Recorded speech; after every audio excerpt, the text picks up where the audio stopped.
16 years ago, the gospel was shared with me in an event. The gospel really impacted my life to the point that I went to a Christian church a week after that event. So as I grew in my relationship with God, in pursuing Him, in becoming all that God wants me to be, but then problems came. And kasabay pa nung mga hardships na yon, yung personal struggles ko with sin. And because I didn't process all those things with the Lord, that led me to live a double life. And eventually, I was diagnosed with major depression disorder. Kasabay pa nun, yung napakaraming suicidal thoughts na kailangan kong labanan. Hirap, kasi kala ko pag Christian ka na, hindi ka natatablan ng depression. The thought of, I have faith in God, yet I was depressed. This kind of thought really devastated me. After 4 years of being clinically depressed, I got tired of the scenario. I knew that if I wanted to really be okay, God alone was the solution.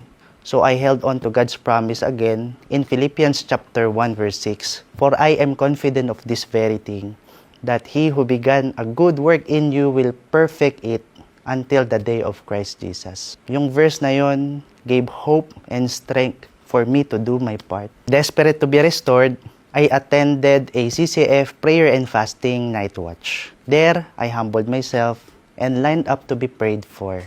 I learned that God's love for me does not depend on what I do, my performance, but on what Christ has done for me on the cross. You know that kind of love, that perfect and unconditional love, that kind of love motivated me, inspired me, and enabled me to love Him again. That message gave me hope and strength.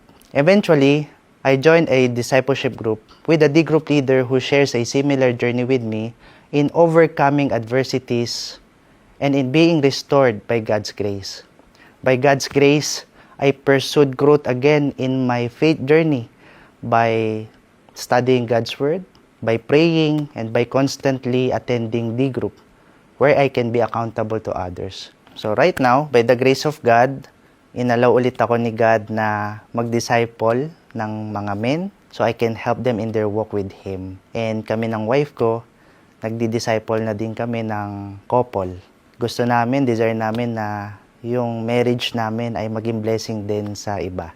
Dinidisciple ko na rin yung family ko. Super intentional ako doon kasi God called me to lead my family to point them to Jesus Christ. So kung na-experience mo yung mga na-experience ko, I want to invite you sa Resurrection Sunday. And that is God's story in my life, a truth to believe and a life to live.